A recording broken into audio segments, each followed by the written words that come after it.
Oh, cool. It's being recorded. Yeah. So So I hopefully can- everybody's okay with that. We did have some requests that we recorded for some folks that couldn't come. So yeah, we just so you know, everybody's aware that the meeting will be recorded. Excellent. Thank you. Yeah, and I think we're just about ready to get started. What do you think, Larry?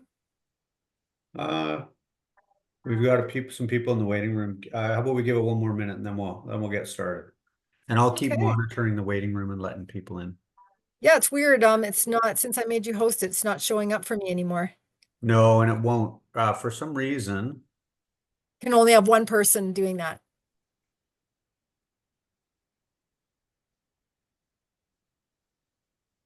Yeah. And you used to be able to co-host, so I'm not sure why it's doing that, but that's yeah, okay. that's not actually an option anymore. It just says host or host, right? So yeah, I'm guessing that it only allows. It could also be because this is a different version, and if we upgraded to a different version, we might have that ability. Yeah, we still got some people in the waiting room here. This is great. Everybody's joining. Nice to see you, Diana from Gabriola. Excellent. We're 50. Great. What's your bet there, Sonny? What are we going to end up with? I'm hoping for 65. 65? Lucky Yep. 65? I'm sure some people are going to jump on pretty close to 6:30, and now the wheel's spinning as it's logging on, right? Yeah, so we're going to give it just a couple more minutes and then we're going to get into the presentation. So we'll try not to keep you for too long tonight. Nope. We want to make this as painful and fun as possible. Yay. Did you say painful? Pain-free. Pain-free. That wasn't painful. I think I actually did make a Freudian slip there and said painful.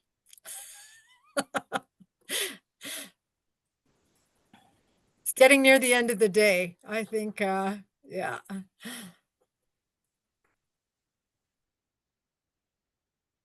55. All 56. Oh, we're getting closer.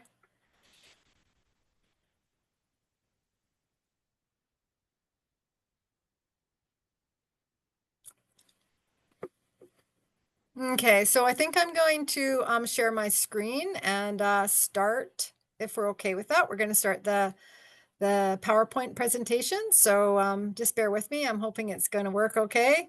Sorry, just before you get started, well, as you're getting it started there, I see in the chat there, feel free to use the chat if you've got any questions.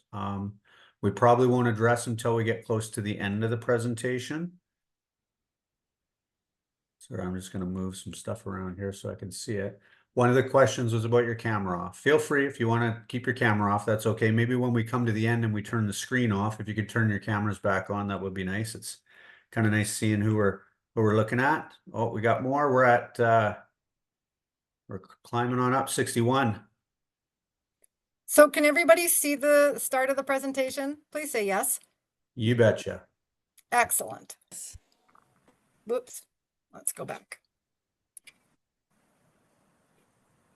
I'm just still watching here, but I think we're good to go. Sonny, do you want me to kick it off or do you want to start? Yeah, sure. You can definitely get us started. All right. Well, a big white welcome. ISE-NLPS. It's good to see you all today. My name is Larry Matten. I'm the new district principal of international education. Rob is taking a break for a few months here. We're hoping we'll see him back probably near Christmas or just after Christmas. So feel free to reach out anytime you want to connect with me or help yourself connecting with Sonny as well, our homestay manager. You want to go to the next slide there, Sonny? So I am multitasking here, admitting people as we're going through our slide, but I just wanted to start off by saying, it's great to see you all this evening. I'd like to respectfully acknowledge that the Nanaimo School District gathers on the traditional and unceded territories of the Snuneymuxw, Nanaimo, and Staminas peoples. And I'm personally zooming in from the Cowichan people. Cowichan Nation. So glad to be able to live, learn, and play on these traditional territories that have been cared for since time immemorial by the elders of these lands. We've got an action-packed night for you. Hopefully we'll have it done in about 30 to 40 minutes and leave a little bit of time there for some questions. Feel free, like I said before, drop questions into the chat if you like. I'll watch them and we'll try to address them at the end. As far as other housekeeping, you all know where your own bathroom is. Feel free to go anytime you need to. And we're going to be here for the next, like I said, 30 to 40 minutes. We've got a few slides to go through. Hopefully we'll cover most of your questions as we go through the slideshow. So I'm gonna, next one there. So just to kind of cue it up, this is our agenda for this evening. We're gonna tell you a little bit about ISE Nanaimo, share who's on our team right now. We're gonna correct the spelling of behavior there probably after the slideshow, talk about student wellness, and then we'll have Q&A at the end. Next slide.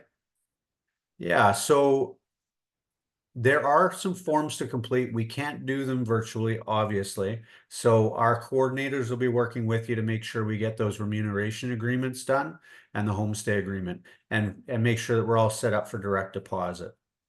So stay tuned on that. Your homestay coordinator will reach out to you. So I'm just continuing to watch we're growing still. We're at 71 now. Awesome. Yeah, for those of you who just joined, your timing's good. We're just getting into the presentation, so welcome. Yeah, next slide there, Sunny. And one more. So just a kind of overview of the school district and where our students are coming from. Yeah, Germany is our biggest client. Still remains to be. About 121 students. By the end of the year, I'm guessing we'll probably hit about 150 in that area. Including our summer program, we'll have had over 600 students in our school district coming from other countries around the world. We're currently sitting at 20 countries, but we will still continue to grow as the year goes on. Last year, we finished with 23. We've got active students in our schools today, 437 with 354 in homestays. So big thank you to everybody that's with us tonight for being a homestay parent, a host family, because you truly are creating opportunities for our international students. And you know what, it's amazing. I'm talking to these kids in these programs. They're telling me stories about cousins and sisters and brothers who've come to Nanaimo and undoubtedly stayed at many of your homes, and they have very fond memories and great things to say about our community, about the people within our community and our host families. So a big thank you to you guys. So you can see there, China's our number 2, Japan number 3, Turkey, and then Brazil, Spain and Italy, they'll land in there as well. So, you know, we're growing, and without the support of our homestay families, it wouldn't be possible. So a big thank you again. And just before I go to the next, oh, that's fine. Next slide's there. So these are our how many students in each school and how many of those students are actually international students. So you can see Dover Bay is our biggest group with 168 international students there right now. Like it's a really big school. Lots of international students. John Barsby at 47, Ladysmith at 41 international students. Wellington is at capacity at 64. We can't get any bigger until they finish that expansion. And then the renovation there, and ND is at 94, and Cedar, we're growing Cedar. So hopefully we got some Cedar community here with us tonight. We do have 5 students out at Cedar, and we're again hoping to continue to grow those. So yeah, next slide there, Sunny. Yeah, our team, Rob Hutchins, you all know. Myself, I'm district principal, co-principaling with Rob. Devin Slater is one of your go-tos when you've got questions about finance. Maybe you're waiting for a payment that hasn't been received yet, or you maybe need to change your banking information. Devin will be your go-to person. That's Devin Slater. So devin.slater@sd68.bc.ca. You can also obviously connect up with your coordinator. Your coordinator will be able to support you in that. And then we've got Louise and we've got Jim Ning, who is our Mandarin support worker. So for any of you who have any of our Mandarin speaking students, Jim can be a great support for you when they land in the country. Next slide. Yeah, so Our advisors, we're very fortunate in all of our schools. We have an international student advisor. So they're there to support the students on all things academic and all things school related. So if we've got any students that are maybe you've got some questions about changing courses, you want to tell them to go talk to their advisor at their school. If they want to get registered into a club or maybe join a school sport, a school team, you want to get them connected with their advisor. Now, when in doubt, if you're really not sure who to call or what to do, you can always reach out to your coordinator. That's what your coordinator is there for. Your coordinator is your primary support person. So they're there to give you a hand with most everything that you need. Okay. Next slide there, Sunny. Custodian. So I just wanted to touch on this briefly. Sometimes there's a little confusion about permission slips, what to do, what not to do, when can I sign, what's my role as a host parent, a host family. Do know that I am the custodian for the students while they're in country. So if, God forbid, if something happened and one of our students ends up in the hospital, maybe they hurt themselves pretty bad, I would be called and I would come and sign any documents, and I would I'd liaise directly with the natural parent to make sure that we're following their wishes with any treatment that needs to be offered. Now, if I'm ever out of country, which does happen, Sunny can come in and play that role, as well as Lisa, our vice principal. So I am the custodian. Now, we do have natural parents. They're still the legal guardians. So if we need to, we do reach out to them. And oftentimes those high risk activities, we'll get them to sign. We'll send it home to their home country and they'll sign those things.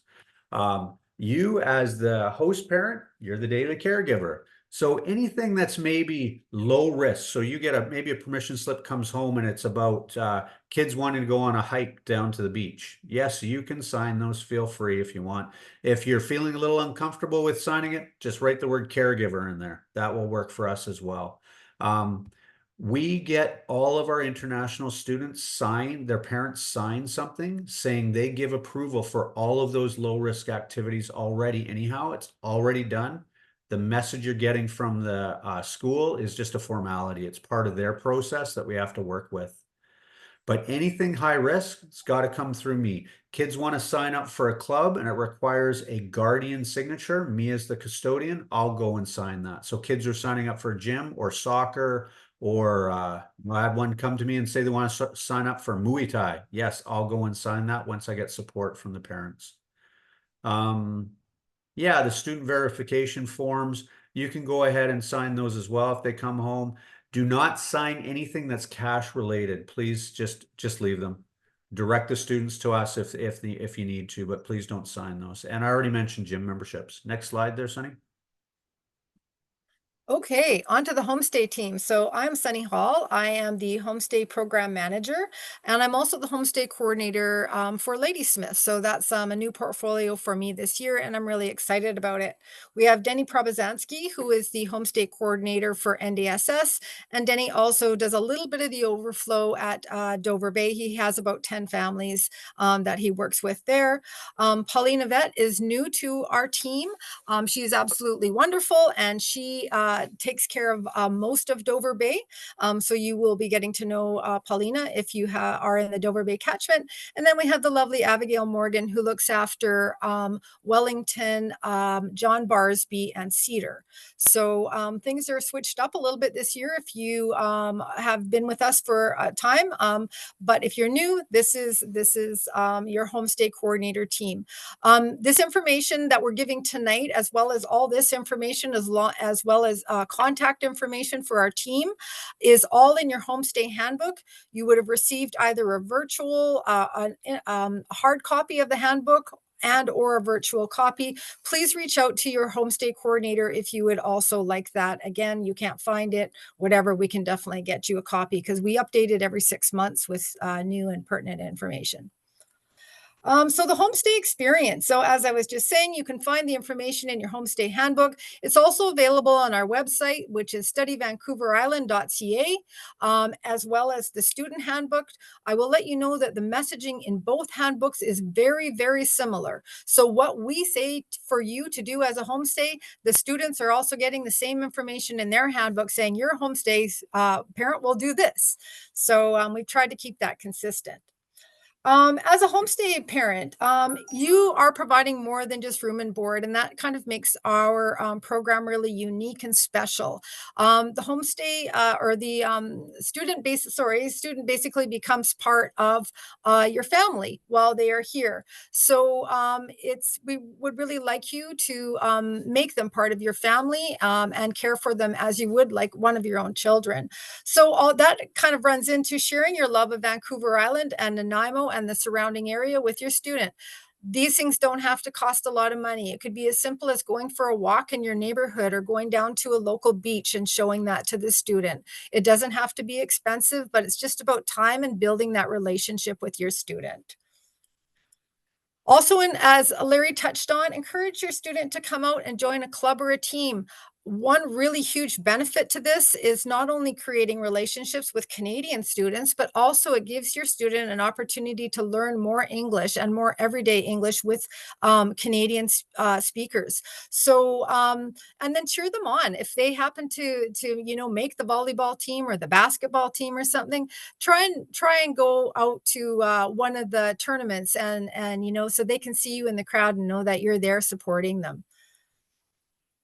Another great way to build connections with your student is to be eating dinner with them. We would ask, so you as a homestay, you are responsible for requiring all meals for your student, but we would ask, we understand that folks are busy, but we would ask that at least 4 nights a week, at least 1, 2, 3, 4, 5 family members are sitting down and you're all sitting down together eating a meal. That can also be on, it doesn't have to be a dinner. If you're the type of family that does a brunch on a weekend, that's also a perfect time to connect with your student. Hey, how are things going? Ask them open-ended questions, not just yes or no. And if their English is low, just be patient. So yeah, we would love that for that to happen. And in that, building on that is supporting everyday language. A really fun and easy way to do it is to play games. If you haven't played games for years, break out the cards, break out the Monopoly. Those are fun things for kids to do. And, you just might try it again and say, hey, I've missed doing this. But it's just that kind of casual interaction that can be fun and helping with language. We don't expect kids to be perfect with their language, but we just want to hopefully see some progress and they're getting better and improving. Be interested in your students' progress at school. You will all have the opportunity to sign up with your school to My Ed, which will give you access to, like say in a class, you'll be able to see the teacher's assignments and how many your students, if they've handed them in or not handed them in, as well as 4 times a year, we have report cards and you will be able to see the students' report cards. Those are also sent home to their natural parents, but you can also monitor that. I know one thing as a homestay coordinator that I really appreciate, even though I am not the academic person, if you let me know and say, hey, you know what, I'm really worried, like my student, they are put in social studies in the first semester and they can barely, speak to me. Please let me know. I will make sure that the academic advisor of the school knows, and we can perhaps make a shift or get a tutor or get some kind of extra support or peer support for the student. So as Larry's previously mentioned, your homestay coordinator can be your first go-to. Even if we aren't the person who is directly responsible for it, we can direct you to where we can get help. If your student is absent, this is really important. Please call, or actually email is the absolute best, because then the school secretaries can go back through the day when they're not as busy and look to see about messages. Contact your school, your student's school, if they have an absent excused or a late excused. Please don't call in if they aren't absent excused or they're not late excused. We call that a natural consequence. If we monitor that. If we see those building up and you like, no, I did not tell them they didn't have to go to school on Monday morning. They should have been there. We're going to see that pattern and we're going to be addressing it with the students. So, but really important that we know where the students are at all times. So if you're calling or emailing your school, we know that the student is either safe at home or they should be at school. There's some expectations for you as a homestay. One is if there's anyone in your home 19 and over that they are completing our criminal record check. That is very important. Safety is number one. I would say that is the absolute most important thing about our program is that we care about the safety of the students. So you're providing just those basic needs for students, which is like meals and showers and a warm bed, having home routine and letting the student know about what your security is. So if you always want your door locked when your student leaves, you need to remind them. Sometimes you might need to put up a sticky note to remind them about that, or taking their house key, or, putting in the key code. Be vigilant about supervision. If you are a supporter of okay with sleepovers, don't take the kid's word that they said, oh yeah, so-and-so's mom said it was fine for me. You need to ask the question, where are you going? Who is the adult that's going to be there? I need to have their contact information so I can talk to them, not text them, actually talk to them to make sure there is somebody at the home that is a confirmed adult, age 25 or older, that will make sure there's no drinking or partying going on at the home during the sleepover. Providing rides, that's always a hot topic. We would like it if you can support your student. One of the contractually, the times when you do need to absolutely provide rides for your student is when they arrive for pickup, when they depart, when they're leaving the program, and also if they're participating in one of our ISE events, let's say something like going to Whistler, we would ask that you do your very best to drop them off at the location. So they might need to be at the ferry, Departure Bay Ferry Terminal at 7:40, and then they might come home 2 days later, and then they might come at 6:30 at night. We do not want any student getting on public transit or walking home after participating on our big events. It's just too much. They're, often expending a lot of energy. They're really excited. It's just not safe to let them do that. Now, if you have a conflict and you absolutely have tried everything, you've tried, a friend, neighbor, whatever, to help support your student, you can reach out to your homestay coordinator and we can see, maybe there's another host that we know of that might be going, that might have room for your student. We can troubleshoot that. So that ride thing is, and then sometimes a student might ask you, hey, I would really like to go to the movie on, they might ask you on Monday, I'd like to go to the movie on Friday night. Would you be able to come and pick me up? Maybe, yes, you can. You've had enough advance notice. Yep. But if you can't, you just say, you know what, I can't, but here are the options. You can use U-Ride, you can use Uber, you can plan a bus if you're with more than a couple of people, so it's safe. But yeah, just helping them navigate safe transportation, because we have lots of good ones in Nanaimo. And lastly, if you're noticing issues at home, do not let it build up till you're just like, Sonny, come and get this kid. I'm going nuts. I can't stand it anymore. I would much rather hear from you earlier, and as do all the coordinators, to say, you know what, I'm having a little trouble with this at home. They keep leaving crumbs and they don't put their dishes in the dishwasher. Can you help me? Yes, we can. We have the skills and tools to help with that. So students are expected to remain under supervision at all times. That doesn't mean that you have to watch them at every moment, but it does mean after school, it is their responsibility to staying in contact with you, either by text or phone call or email. Whatever works best is your system to let you know where they are, who they're with, when they're going to be home, and how they're going to get home. So if they say, I'm going to the mall with a whole bunch of people, you can totally say, well, who are you with? And they say, I don't know, just a bunch of folks. And you say, nope, not good enough. I need the names of the people that you're with. Don't be afraid to be kind but firm about those kind of boundaries. Because if something ever happened where your student, all of a sudden, we don't know where they are, if we knew who they were with, we would be able to have a lot better chance of tracking them down if we could contact a friend, right? So that's kind of the reasons for that. And all of our students are required to have a functioning Canadian phone number with data. That is non-negotiable. If they say, no, it's too expensive in Canada, I already have a plan, in Brazil, and I use WhatsApp, we can do it that way. No, that's not good enough, because they need that Canadian phone number if they ever have to use the mobile doctor, for one thing. And two, if you don't have WhatsApp, or we need to contact them, we need that Canadian phone number with data. Say they're not at Tim Hortons and they're at the beach, and all of a sudden they're just like, oh my goodness, it's dark and I don't know how to get home. They can contact you. So setting guidelines, this is kind of building on that. I strongly, strongly recommend that you do once a week, home bedroom check with your student, not independently of the student, and make those expectations clear. On the day I'm going to check, your garbage is going to be taken out. Any dishes are going to be put in the dishwasher. You're going to have clean sheets back on your bed. They're not going to be scrunched up on the floor in the corner. Your dirty clothes are going to be put in the hamper. Whatever your rules are, maybe it's going to be swept or vacuumed.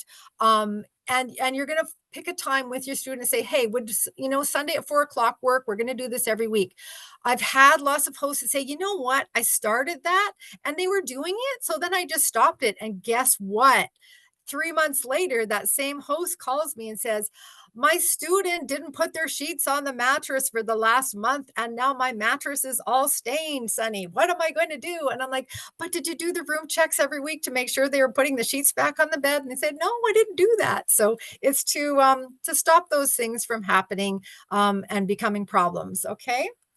So setting a schedule, a meal schedule, be pretty clear. I know lots of families are flexible about the time they eat, but try and give your students some guidelines. Say, you know what, we usually eat between 6 and 7. I would like you home at 5:45. I don't want you cruising in the door at 6:01 or 6:00 on the dot. It would be really nice if you were able to help, maybe set the table or something beforehand. So be clear about that. Also be clear about times that it's appropriate to do laundry, and never ever let the student do laundry without showing them first how to use your machines. That's really important. We don't want them damaged. If they forget, encourage them to ask again if they don't remember how to do it. Bathroom schedules. You might be in a house where 3 or 4 or 5 people all use the same bathroom. You got to work out a schedule that works with everybody. And Wi-Fi hours. Lastly, we want our kids to be refreshed and ready to receive English and all the things they're learning in school during the day. So it's okay if you say, we're going to shut our Wi-Fi down at 10, 11, or at night, and then it's going to be off until 7:00 the next morning, so that your students aren't accessing that all night and gaming or shopping or whatever they're doing. And this is just what we were talking about. Most families have quiet times. Some families it's 8:30. Some families it's 9:30 or 10. Whatever works for your family. Quiet time doesn't mean that they can't still be awake and doing their homework, or quietly with their headphones in, listening to music or something. But it does mean everybody is kind of winding down for the night. And then we do recommend offline at 11. Sometimes there are a few exceptions to that. We have some students here who this is their chance to better their lives, make a better life for their family, and they study very, very hard. In Canada, or in Nanaimo and in our school system, students have to hand their homework in through Google Docs. If they have to translate their homework and then do the homework and translate it back into English, sometimes that can be very time consuming. So just kind of gauge with your student, if they are actually doing homework, you might be able to have a little bit of leeway for a little bit later for them to hand in their assignments with the internet. we encourage our students to help out. That doesn't mean they're, you say, hey, you know what, you're going to clean the gutters this weekend, or I want all the windows washed in the whole house. That would be a bit extreme. Power washing the driveway, probably not. But you can definitely ask, because this is a way to bond and create a relationship and have your student feel like they are part of your family unit. Say, hey, do you mind tonight when we're cleaning up, you clear the table and I'll load the dishwasher, or you put the food away. Give them little jobs to do. Oh, hey, do you want to walk the dog today? Or do you think you could sweep out the entranceway and shake out the mat? And I'm going to, clean up the TV room. So include them in this, and think of just light chores where they can be included in helping out. Supporting behavior. I think I'll let Larry talk about this one.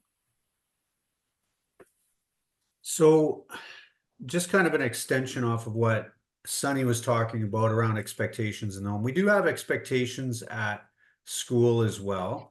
So sometimes kids, what, these are teenagers, they're gonna misbehave a little bit. And if history kind of proves, last year we did have a number of students where we did have to kind of escalate our expectations, let's say, with the students, just like you would with your own children, perhaps at home. So when a student does stumble and trip, we try to take a supportive approach, knowing that they are teenagers and they're going to make some mistakes, but we try to build in a plan to help coach them and mentor them and give them the skills they need to make better choices in the future.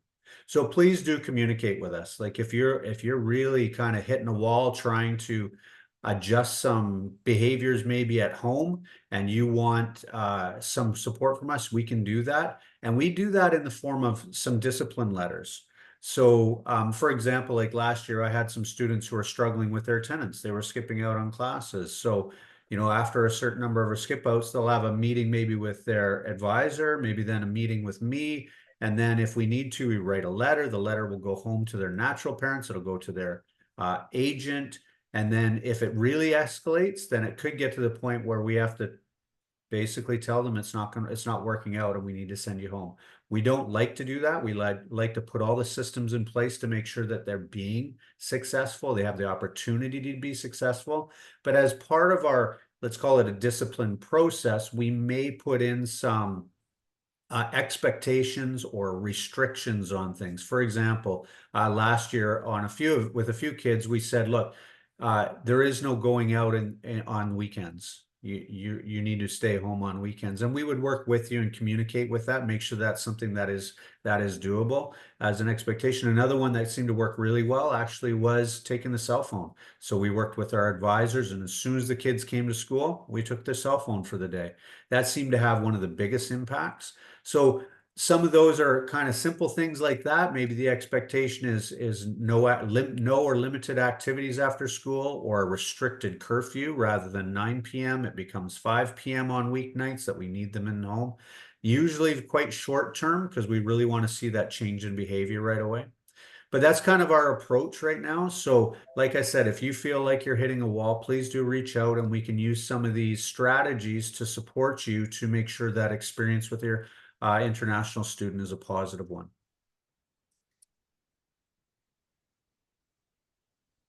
So all of our students signed a contract with me. I sat down with all of them in our orientation. Those who missed the orientation, they'll be sitting down with me in the next week or so, and I go through all of the rules, and these are all rules that are right in our student agreement with them. And they cannot smoke marijuana or drink while they're here, or they're at risk of being sent home.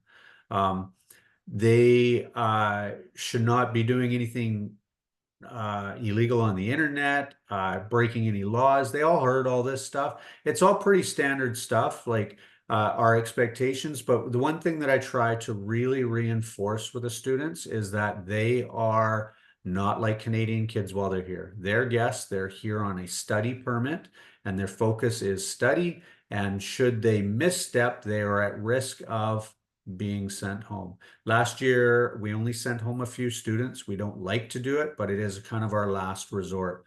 So they did all hear this. Do you want to go to the next slide there, Sonny? We did review it quite thoroughly.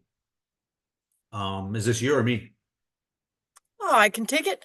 So once again, please don't wait to contact us. You can reach out by phone, text, email. Come and knock on our door at Dover Bay, E201. It's upstairs.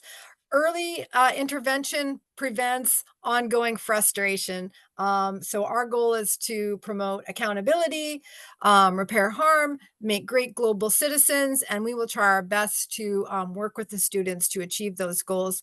And like Larry mentioned, we do try to give the opportunity to improve and give second chances. So and give students the tools that they need to be successful, even if they've made some mistakes.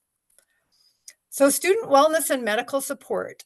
If your student needs medical care, to treat minor ailments at home, one of the new things that we have in British Columbia is pharmacists can help with over 30 different minor ailments, something like an earache. You can go to your pharmacist and they can provide a prescription if needed. Something like, a sore throat or some types of rashes, different things like that, they can help. We also, a really great resource I find is 811. You'll be speaking with a nurse practitioner. That's not to be confused with 911. It's 811. And they can do a lot of things over the phone to help guide with minor things.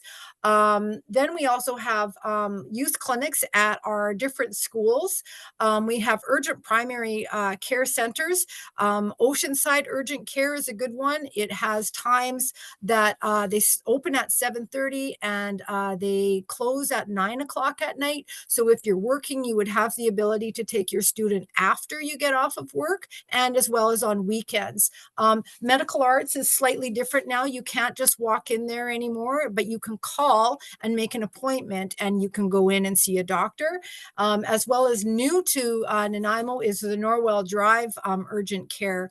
It's the same thing. You call it 8 a.m. and you can get an appointment on the same day. You might have to be on the phone for a little bit, but you can get an appointment to see a doctor. If it's something more urgent, I would say try those urgent care centers before entertaining going to Nanaimo Regional Hospital. But also as a stopgap, we have an international doctor that is very nicely, he donates his time at lunch times on his lunch hours for us. So if your student had, say, something, an ongoing issue, I'll give you an example that happened a number of times last year, was ingrown toenails. They're very painful, but sometimes they require, that first initial contact. And then maybe 2 months later, the doctor has to see them again and maybe do some other minor surgical things.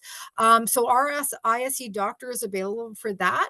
You would let your homestay coordinator know. And then Larry or Lisa actually makes those appointments with that ISE doctor. And only one of our staff members can take the student to that doctor, and it is in Ladysmith.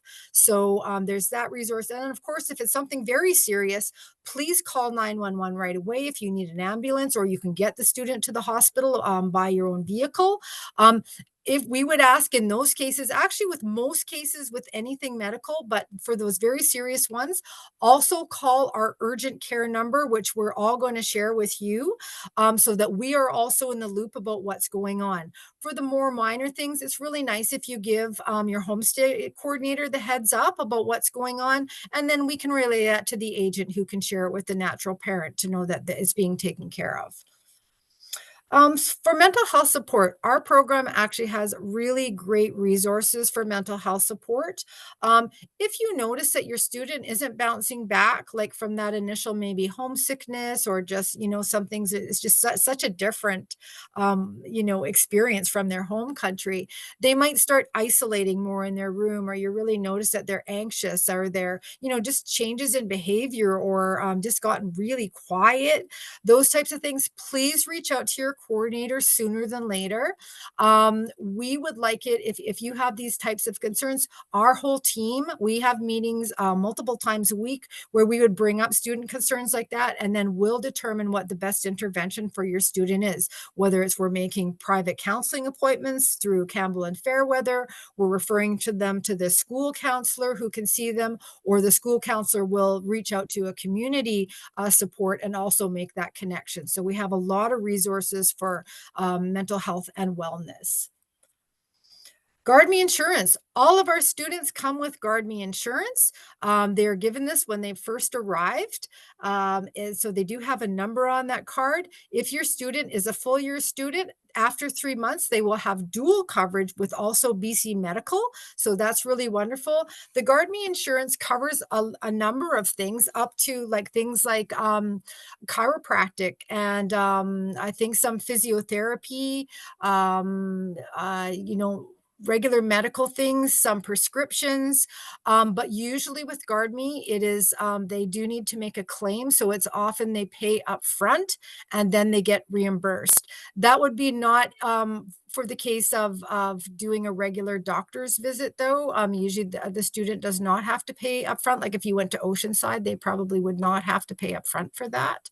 But I want to remind you, there should never be any exchange of money with your students. So say you took your student to the doctor, they needed a prescription, you go to the pharmacy and the student discovers, oh no, they don't have enough money on their debit card to pay for it. I would recommend not saying, oh, it's okay, I'll pay for it this time and you can get me back later. I would say, you know what? You contact your natural parent, get them to reload some money onto your debit card, and we can come back again tomorrow or troubleshoot that way. We really don't want you paying for anything to do with the student for things like that. Also, your homestay coordinator can help you and or your student if claims need to be made. So travel and student activities, the travel form. Your homestay coordinator, if your student is going on international travel with you or they're going back to their home country, say for Easter or Christmas, they do need to fill out an international overnight travel form. It's available on our website. It is a fillable form. It needs to be signed by their natural parent, and international travel, of course, requires a lot of documentation. So we ask at least 3 weeks to 1 month in advance. We receive when I say we, the homestay coordinator receives it by email from your student that has already been signed and the details are filled in those forms. And then we can go about our duties by checking out all the information that's on the form. The reason we require that much time is, say at a big school like Dover, it's not uncommon to get 20 or 30 at a time. And it's very time consuming to make sure that we have all those things. We might be able to get your student out of the country, but if we don't have the right forms to get them back in, then it's a problem and it becomes our problem. So we really want to make sure that happens. If your student wants to, say, go to Vancouver, they might have a friend that's in Vancouver or their parent or somebody, aunt, uncle, that they're going to go visit for a couple of nights. They do need to fill out an overnight travel form, and it needs to be submitted to their homestay coordinator 7 days in advance and signed by the natural parent.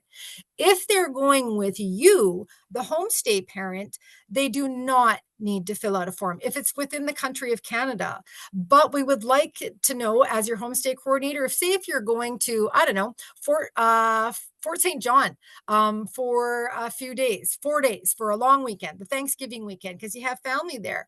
Your student does not need to fill out a form, but we would ask that you send us an email and let us know you're leaving on this date, you're coming back on this date, and where you're going, so we always know where our students are. Once again, you can find these forms on www.studyvancouverisland.ca. Your student also knows this information.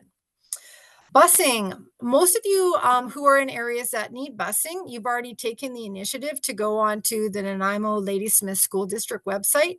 There's a pull-down menu. It says families, and then it says transportation, register for busing. What you do need is your student number. Your homestay coordinator will have that student number, so you just need to reach out by email and ask for the number. And then I think it's 11 questions, and you go through and you can sign your student up for busing if you're in an area or the distance away that you do qualify for busing.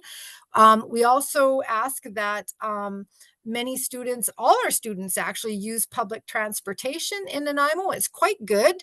A bus pass is between, I think with tax, it's maybe $43 or $44 a month for a student pass. These are available at places like the Walmart Lotto Center just before you go into Walmart, London Drugs, Rexall. I think it's on the BC Transit website that you can look up the locations where passes can be purchased. And students can also use U-Ride, Uber, and taxi. You can confirm with them that taxi, U-Ride, and Uber are very safe in Canada. Some of our students, especially like from South America, it is not actually guaranteed to be safe. So I've had students say, oh, I don't want to get in a cab by myself. I'm too scared. And he's like, you know what? Our cab drivers are registered, they're qualified, they're certified, they have to follow rules. So you will be safe if you need to do that. Flights and arrivals, most of you went through this process. We want to thank you so much for your patience with all the flight cancellations and delays and lost luggage. Oh my goodness, it was a chore this year. I think this is one of the most challenging years I've ever seen. And without you and your support with our students, we could not have managed this. It was really, really difficult, and we appreciate all you do. We want to remind you that when your students are getting to go, or you're going to get another student in the second semester, same thing, be in contact with your student during their travels if they're going to be arriving, so that they can directly let you know if there's delays. Often you will know before we do. We only get that information from the agent, and if the agent doesn't remember to give it to us, we don't have it. But your student would have probably the most up-to-date information. Larry, you want to touch on this one? Yeah, thank you, Sunny. So actually, I was just pulling something together here. We had some requests for the list of activities, and I had it updated until January. I'm just trying to fill in the rest, and I'll make sure that I get that out to host families through Louise, our office, clerical, probably by the end of this week. So you'll get that. Just a quick highlight of some of the ones that are coming up super fast. We've got whale watching coming up this week, Friday and Saturday. We've got wild play happening next week on Friday, and then the following Monday. We've also got, at some point, we're going to do a Clippers game. That's a bit of a fun event. That will be a good event for some of you to go to too. Take your international student with you. So that's a Clippers game. And then the last two that I'll just mention, because I know it's gone out, curling is going out through ISE-NLPS app this Friday, and sailing went out a week ago. So sailing adventure in October. So just so you're aware, our process right now is all of our students, our international students, have a program called ISE-NLPS. We will be notifying them through ISE-NLPS of upcoming activities, and then an email goes home just right after that. They'll get an email, and they'll have a link there that they click on to register. And that's the process. Now, I want to bring this back to that behavior piece. We were talking to you about the behavior at home when the students are with you, and then when they're with us at school. For a student to go on a field trip this year, it's a little different. Last year, we just took everybody. You registered, you go. For this year, students have to be have good attendance. They have to have they have to be doing well in their academics, maintaining a 60% or better, and they have to be in good standing with their host family. So if we're getting reports from host family X that Johnny is not keeping his room clean and he's not communicating very well, well, guess what? They're not going to be invited on a trip. They're also going to have a follow-up conversation from somebody with our team, and then about improving those behaviors so they get invited to the next. So we're using these activities this year not as this is just part of our program and everybody gets it. Students will have to earn the right to go on our trips this year. So I think that's. I also want to add, you just touched on it. The students are going to get a link to have their natural parents sign on this, because any trips like that would be considered high risk, and their natural parents need to sign off. Also, the student will have the link to pay. You will be CC'd on some of these emails, but you do not pay for your student for their trips. The student will have the link, and then they will have their credit card information to input, to put in to pay for the trips. So here are just some of the activities we do, like Larry was mentioning. We do curling. We go to the beautiful city of Victoria. We do the Ladysmith light up, and our students are actually in the parade, which is really cool. We go skating together. We do Whistler. Sometimes we go bowling. We have a ton of fun things for our students. And this is just a picture of some of our families with their students. And, we just love to see pictures. If you're not on the Facebook site already as an active host, please reach out to your homestay coordinator. If you don't know how to become a member of our private Facebook site, we'd love to have you join. And often also, like I know I'm going to put out the activities that are happening in September and October. Those will be listed on the Facebook site. It's a great source for information, and also hosts share information between each others to troubleshoot different things that they might have. Like, hey, is your student going to the mall on Friday? What if I drive and drop them off, and maybe you could pick them up? So it's just a really great way to connect with other folks who you can work together with. So we're at the end of our presentation. I'm gonna stop sharing in a minute, and then we're gonna kind of open it up if people would like to ask us some questions. Just bear with me. Whoopsie. So okay, and some here of we the are. kind of frequently asked questions that we did hear from in our face-to-face sessions, Sunny and I'll just touch on a few of those. They may answer your questions right away. And we did get one in the chat there, one about location. Can we have our international students turn on their locator on their phone? And it's a reasonable request. It is a reasonable request, especially in those kind of after hours times, like after school hours and on weekends. Sunny, do you have anything to add to that? No, that's good. We would ask that you ask your student to do that. There might be the occasional student who says, no, I don't want to do that. And we do need to respect, but we would ask them, well, are you going places where you shouldn't be then? Because, it's just to actually keep you safe. But that's definitely, if you want your homestay coordinator to help you with that conversation with your student, it's not a bad idea to have that locator on your phone, so that if your student ever got lost or, anything, we actually just had to use that yesterday with the student who was missing. So it was really helpful.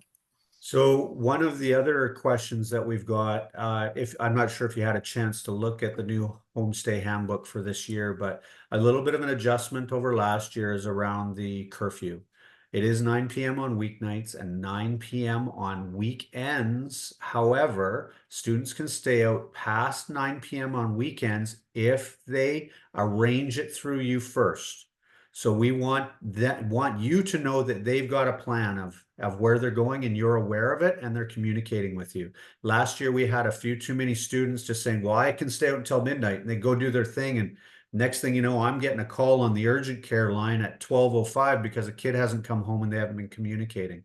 So we really want to reinforce the communication lines being open and a plan being set on what they're doing. I see we got a bunch of questions coming through here. Yeah. I see a question about, are the students able to use things like TELUS Health or Rocket Doctor? Yes, they absolutely are. But once again, they would need that Canadian phone number to be able to do that, because it'll be a callback to their number. So that's another reason why we do need that. I'm not sure what the UMO also available at the NAC. So the kind of the glitch about the UMO, and if anybody wants to speak up and correct me if I don't have the most current information on that, is that the students are not able to, say from Germany, they can't download the app on their phone. The German phone won't allow it. So that's kind of the little glitch. However, I have heard if you go to the website and do it that way, it is possible to get UMO and reload the card that way, but just not using the app. It just doesn't seem to download on a lot of international phones. Thanks, Sunny. I've got a great question here about the whale watching. Yeah, so we have whale watching for 44 participants. We had 100 students try to register. So we will be offering another one in the spring. We'll do another round in the spring. It's such a unique thing to our community here, being on the island, that it is a great adventure, and we'd love to see most everybody do it. So you're going to get an email. I think it's coming out early next week with a code that you can take to the whale watching place if you want to take your student, or if they want to go with a group of friends, they can do that. They are going to have to get their natural parents to sign off on it though. But the code will get them a discount. So it's still a little bit more than the group rate that we got, but only by about $10. So it'll be reasonable. So they're going to get that message and you'll get that message as well. Don't feel like you have to, but the kids can go and they have to go down and they have to register and make sure that they get their parents to fill out the online form. So hoping to take is wild play considered high risk? Yes, it's considered high risk. All natural parents will be signing those waivers, so you don't have to worry about it. And if you're going to take a student, you want to go to wild play with them, that's great. You are again going to have to connect with a natural parent. The natural parent can fill that form out online. It can be done digitally, the wild play waiver. Okay. The link to the Facebook group. I think I just did put it on. Okay. So the link is on there. Also, I'd like to answer Autumn's question. She said, I signed up for the school district online payment, cash online, before I realized it wasn't ideal for homestay parents to do it. I just had a message from a homestay parent tonight who did that exact same thing, and we were trying to figure out the solution. You can go into your account and you can deselect your student as a payee. So you just have to go into your account. It'll say, you know, who do you want? Like, so this person had her two natural kids, and then she just hit yes, and she wasn't thinking, but she didn't want her student to have that access. So she just had to deselect the student, and then that student was removed from her account. So it's actually quite simple to, if you've accidentally said yes, rather than skip for cash online, to fix it through your own account. Also, I'll answer this one. Curious, wondering why curfews were changed for the weekends. We have it's kind of changed, but it kind of isn't. So we always had a hard curfew of 9 p.m. on school nights. Just like if students, you know, say had a practice or something that ended at 9:15, of course you'd say yes, no problem. They can come home then, and then they just have to get ready for bed and do that. We changed it to what we call a soft 9 o'clock on weekends, because really it's kind of rare that students every single weekend should be out roaming around doing things late at night. So we've kind of put this as something for homestays to create conversation. So if your student says, what, I have to be in at 9, and then you might say to them, well, what is your plan for Saturday night? And they said, well, I want to go to my friend's house and we're going to bake cookies and then have a marathon of, you know, The Office. We're going to watch it till, you know, 11:30, all 6 of us. It's going to be great. Then you say, you know what, that's totally fine. 9 is the soft recommended time, but it opens it up so that you can have that conversation and communication with your students. Say, yeah, I'm fine with that. That's fine. You don't have to be in at 9 on Saturday night. You can stay out till 11:30. Let's plan for you to get home safely. So I hope There is that a answers question that. here about student had signed up earlier on several activities, but she did not get any link to ISENT. You can refer them directly to their homestay coordinator, or you can get them to come and see me or connect with me. We can help them get set up on ISENT if they're not on ISENT. But the ISENT message goes out. It goes out on Friday afternoons. Sometimes we send other messages. It dings on their phone. That's what we like about it over the email. The email, sometimes they don't see for a little while. The ISENT is like it's like a text message. It just pops right up on their screen. So if any of your students don't have it, let us know and we'll support them in getting it. It's just a matter of us sending them a new link to register. I see there was a question about you want to take your student whale watching because it was too full. Do you need permission given for that? Yes, whale watching will have a permission form. I believe that you can get it online beforehand. That would be something. It is considered high risk because it is on the ocean. So the natural parent, if you didn't have time to get it to the natural parent or whatever, Larry could sign it if the student was able to to get it to him in that case where, but we would really prefer it if the natural parent signs it. Same goes for like if you were going to take your student skiing at Mount Washington, that you could go on Mount Washington's website, get that permission form and send it to the natural parent and back, because that is considered, skiing is high risk, same as surfing, same as wild play. Those are all considered where there could be risk. I know there was a question about the gym. I just found out tonight that if you go to the gym at the NAC, the Nanaimo Aquatic Center, students who are 16 and over can actually buy, I think it's like a book of tickets or something like that to go to the NAC. So that one is actually not required our signature or our permission, because the city of Nanaimo is allowing 16-year-olds. They obviously have supervision there, and so they deem it to be safe. It's just those other gyms where they have their restrictions on no, we need, the custodian or the guardian to sign that. And that applies to the Ladysmith Rec Center as well. Yeah, so Ladysmith is 16, correct? Yeah, 16 and up. I do see one question here. The return bus trip is too far for our youth to walk. I'm sorry, I'm not sure what that. Would that be probably at night? I'm guessing at night. Yeah. Maybe rephrase it down there and we can try to address it. I'm just going to go through the next one here. It's from Kelly. My student last year from Germany was able to use the UMO app. Also, Yay! the UMO bus card. That's great to hear. We do know that some phones are glitching with it and some are not. But that's good if it worked. We're happy. Oh, this is a good one. Sorry, I missed a portion on your Vancouver example. Are students able to go to Vancouver for the day with no adults? That's a really good question. In the month of September, no. We don't allow students to be going to Vancouver, and we're not allowing sleepovers. We want students to learn the surroundings, kind of learn about the Canadian way, get any glitches out of the way with debit cards or credit cards or anything like that, and just get familiar with Nanaimo and Ladysmith itself. However, after that, that is actually not this. If you have a returning student, however, they obviously know the deal and they would be allowed to do that with your permission. After October 1st, you can allow your student to go to Vancouver. They are never going alone. They're always with at least 2, 3, 4 more friends. They're giving you an itinerary, a rough idea of what they're doing when they're in Vancouver. You also have to be confident that they can speak English well enough that if they lost their phone or their wallet, that they would be able to ask for help, or they got separated from their group, they would be able to go and ask somebody for help. If they can't do that, what you could do is say, you know what, I know you really want to do this, but right now I don't feel quite ready for you to do it, either with the communication, or maybe they're kind of not doing a great job with communicating with you about where they are after school. You can say, you know what, once you get better at that, communicating with me about where you are and who you're with and what you're doing, we can look at this again in maybe 3 weeks or 4 weeks and see if it's improved, and then I can consider it.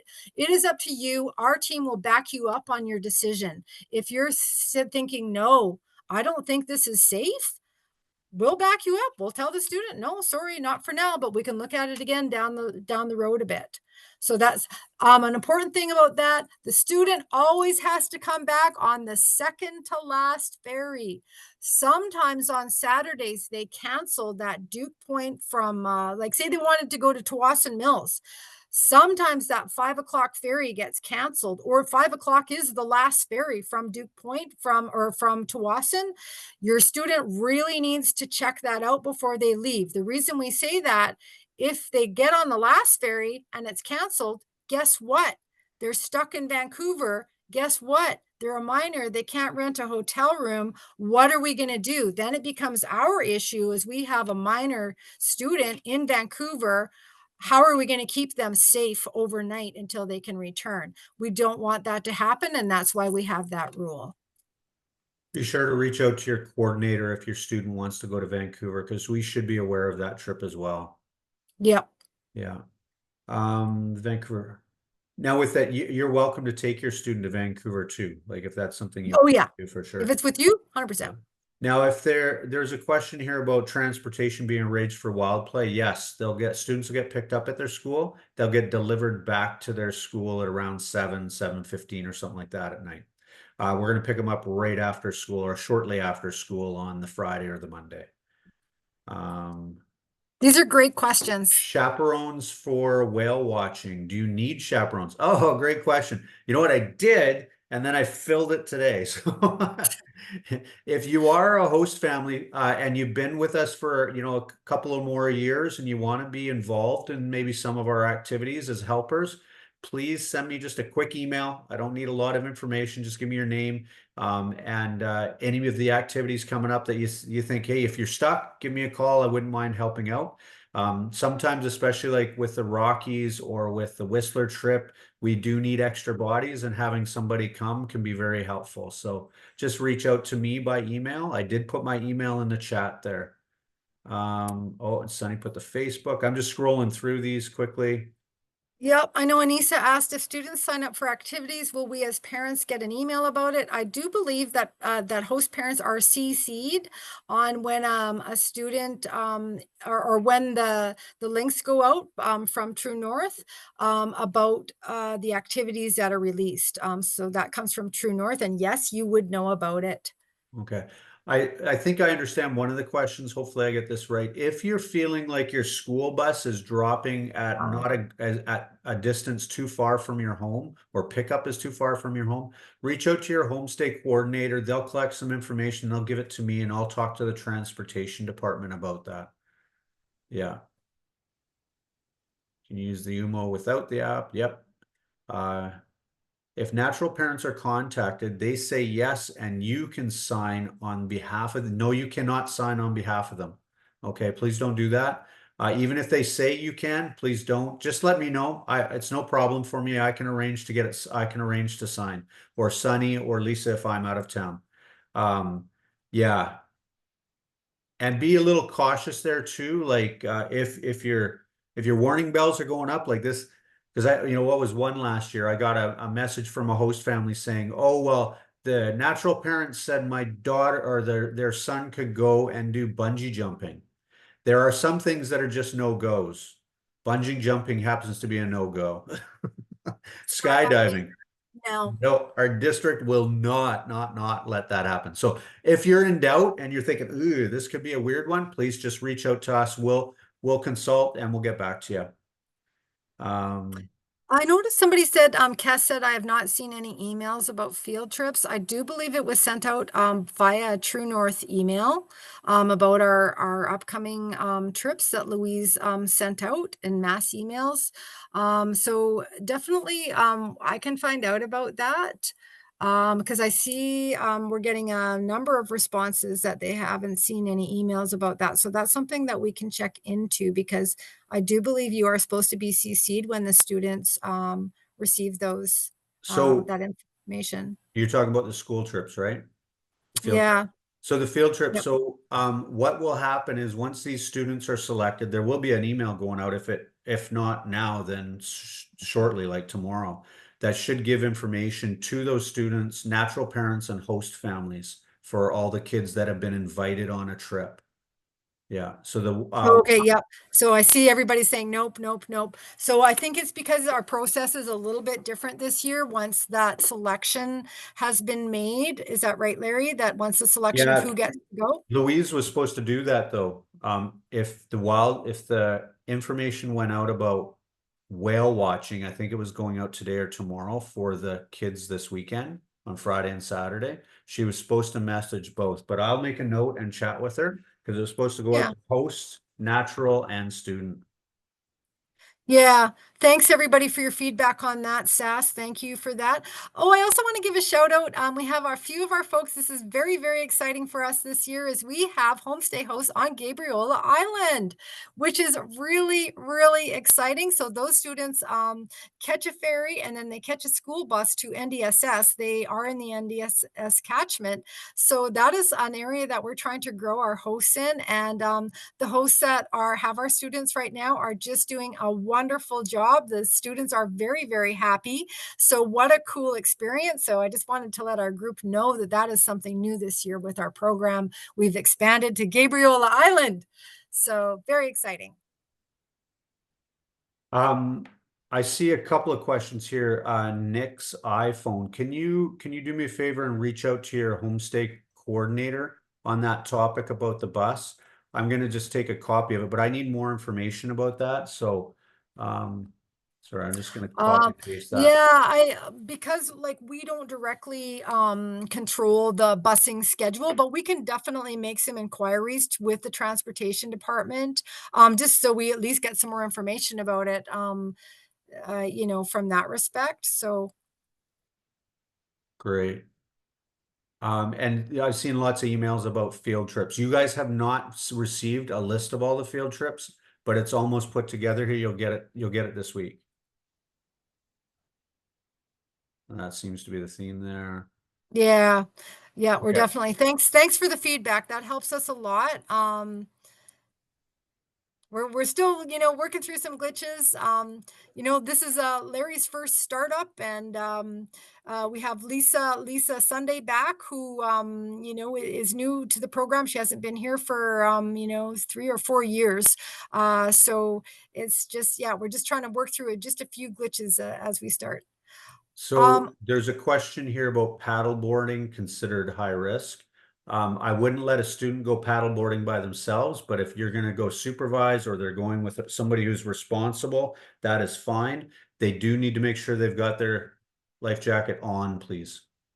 Yeah, personal flotation device always. Yeah. Same with kayaking. Those are great questions. Yeah. Yeah, not alone. Not to say, yeah, we're going to take them out with some friends. Is that there should be an adult with them. Now, there's a proviso there. Kayaking down a river. Kayak in the lake? Yeah, that sounds pretty safe. Kayaking in the ocean? I would say no to that one. Just because of the tides and stuff and rip currents, wouldn't want something to happen. And they do get that opportunity through the outdoor ed class. So Sarah had a, how do we apply for storage fees for the summer? So if your student, these conversations are supposed to happen with the student near the end of the year if they're returning, and they have asked you if they can store their things at your home, either boxed up in like some other storage area in your house, or if their room is left intact. There are different fees for that. If it's packed up, it's $75 a month, so that would be for July and August, $75 a month each, and then it's invoiced by Devon to the agent, and it's $150 a month if the room is left intact for July and August as well, $150 for each month. If you did store luggage and you did not receive a fee, please reach out to your homestay coordinator and let us know that. Yeah, the luggage thing has been really, really tough this year. We do not want students, generally as a rule, leaving things behind. And I know that's hard because lots of them shop and they accumulate a whole bunch of things and then they don't know what to do with it at the end of the year, but they're going to have to figure it out. Most of the time we want them to take it with them. The exception is if they're returning to your home. If they're returning to another homestay, do not, I repeat, keep their luggage, because sometimes those things fall through, or yeah, we just can't do it. so the short answer there, reach out to your coordinator. Yeah. And I Um, do think I know which Sarah that is. So Sarah, Yeah, give please me a do shout. reach out to your coordinator with any questions. If we missed a question, you really have a question, you can ask your coordinator. I'm going to hang on for about 5 more minutes. We're just going to wrap this up now. I just want to say thank you again to all of you homestay or host families for doing such a great thing for our community, as well as for those international students. The stories I hear over the years that I've kind of loosely been connected with international programs are pretty powerful.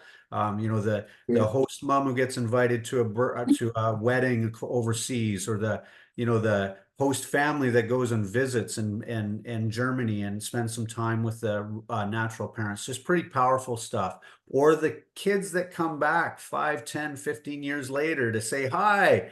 It's so great to see you. You made a difference in my life. So thank you for the work you do, and thank you for joining us this evening. Sorry we did go a little bit over time, but I appreciate that.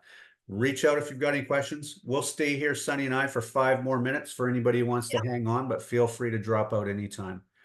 I do see there was a question about when we're going to start the placements for second semester. Well, I'd say, whew, we just made it through this round, but we usually do start placing students for second semester near the end of October or into the beginning of November, and that would be for the end of January students who are coming for second semester, as well as some of our Japanese students who come on April 1st because their school starts at a different time. We also have some maybe some more short-term Spanish students who come for 3 or 4 months. So that also might be an option as well. I'm just going to see if there's anywhere else that we need. Oh, this is lovely. Priscilla, thank you. Just want to share, I have a student from Germany way back in 2006 is coming for a visit, and she's now a medical doctor. Wow. Just think, Priscilla, you probably had some influence and some great guidance there to shape that young person's future to help them get into med school. So amazing. Good job. And we're just going to check. Will the recording be provided for reference? Yeah, I don't know how we're going to provide that yet, but we will figure it out.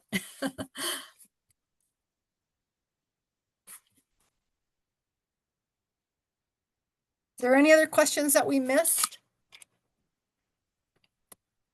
Feel free to unmute too if you just want to ask a question. Yeah. Is it possible to create a permission for something like kayaking? I'm not sure if you mean like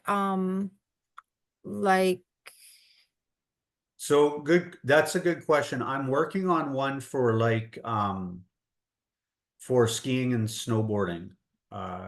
We want to get, I want to get support of the I want to get support of the natural parents, as well as increase awareness within the students, because there is inherent risk with some of these activities for sure. I hadn't thought about the kayaking, but that is a good idea. We can chat about it as a team.